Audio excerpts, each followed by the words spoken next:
About a Boy, 2002. This is a comedy drama adapted from a book by Nick Hornby.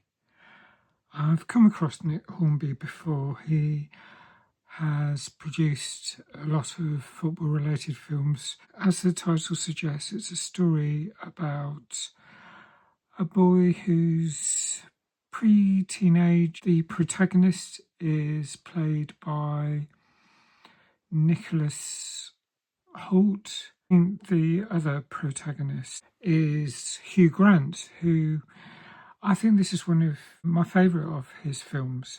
Hugh Grant stars as a character called Will Freeman, and we're introduced to him first. He uses the old quote, "No man's an island, as no person is an island." It is a very male-centred film. You can tell that from the title being about a boy and the two protagonists.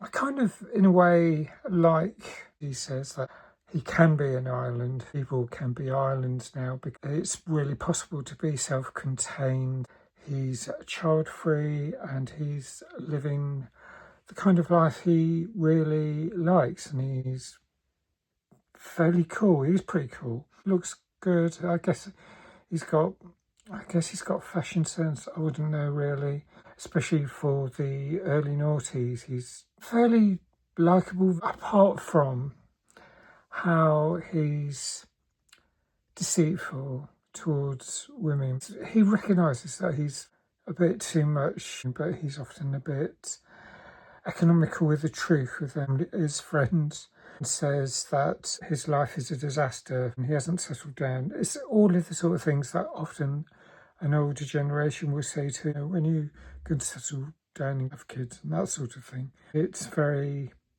cis and straight and very compulsory monogamy, compulsory coupledom, compulsory procreation type of scenario that I felt was coming from the woman who asks Will if he'll be godfather to their daughter.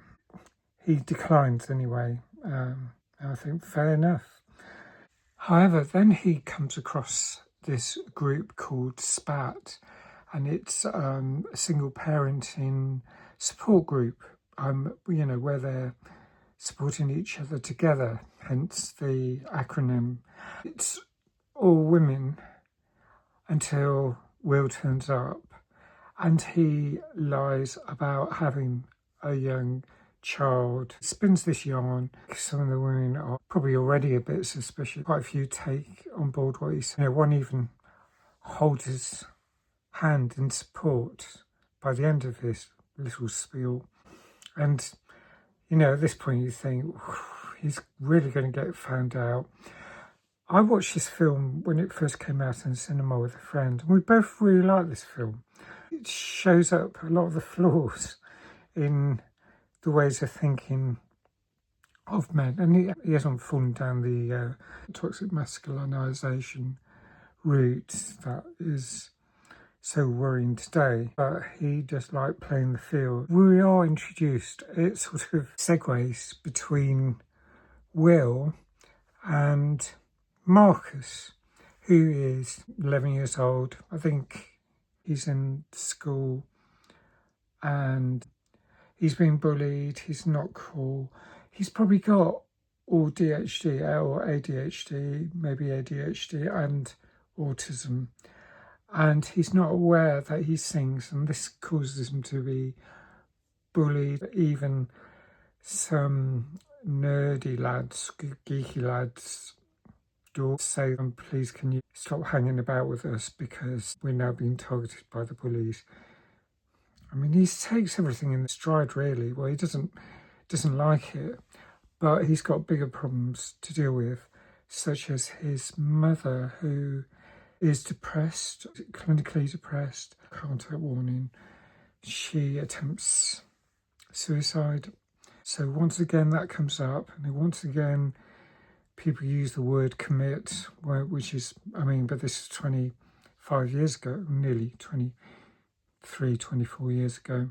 But he's introduced to Will when someone from the SPAC group invites him to a picnic. With the mother being unwell, and Marcus's mother being unwell, another mother brings him along, and so he meets Will and doesn't like him. But gradually, as time goes on, Marcus realizes that two people, because he nearly loses his mother, he realizes two people are not enough. It's called the Dead Duck Day. I won't go much further than this because I don't want to spoil the film, but he throws some homemade bread into the pond, possibly kills a duck. The warden in Regent's Park comes along and accuses the lad of killing the duck, and Will comes to his defence.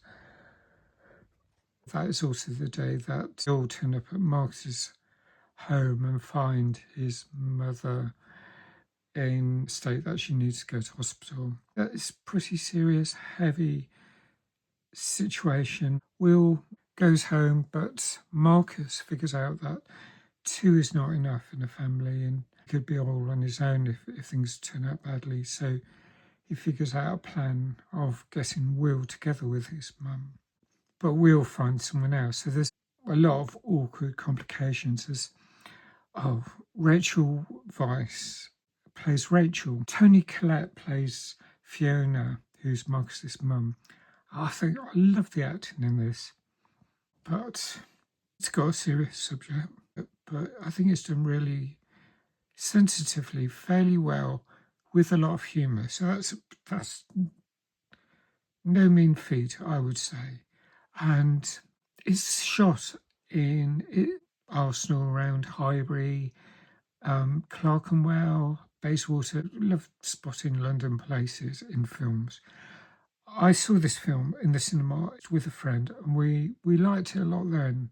And seeing it again on Christmas Day evening was a great opportunity to revisit it. Really glad I did, because the characters are not exactly always, they're very flawed, I would say, but I think it's beautifully observed and a really fun film to watch. Has it dated or not? I'm not sure. Oh yeah, Will isn't working. He's got a lot of time to spare. He divides his day up into units of half-an-hour blocks, just to have some sense of planning. And then Marcus turning up on his doorstep because he's got this plan to try and get him involved means things get again complicated. I mean, there's that bullying angle. There's when Will meets Rachel. There's quite a few other complications. There's a school play where Marcus thinks that singing Killing Me Softly would impress his mum and help her, but this is at the risk of inviting more ridicule from his classmates who are already on his case. So there's so much going on. I think it's really well done. So I think I'm going to score this 9 out of 10. I think that's about the score I'd have given it back in 2002 when I first saw it. And I think it's stood the test of time in my mind with all the character flaws. Oh, and another fact, yes, Will's dad produced a Christmas song and it starts playing on the 19th of November, which he reckons is 6 weeks before Christmas, well, perhaps 5.5, and happens to be International Men's Day, so that fits in well with this story, given it's centred on men and boys. I like the idea of empty and meaningless. I mean, I think it's something to aspire to. You can be happy with relatively, what other people think as meaninglessness, as the criticisms given to Will. So there's that aspect. There's so much in this film, but it's covered really well. I'd love to know what you think. Thanks for watching. Please like if you like this review. Thanks for subscribing.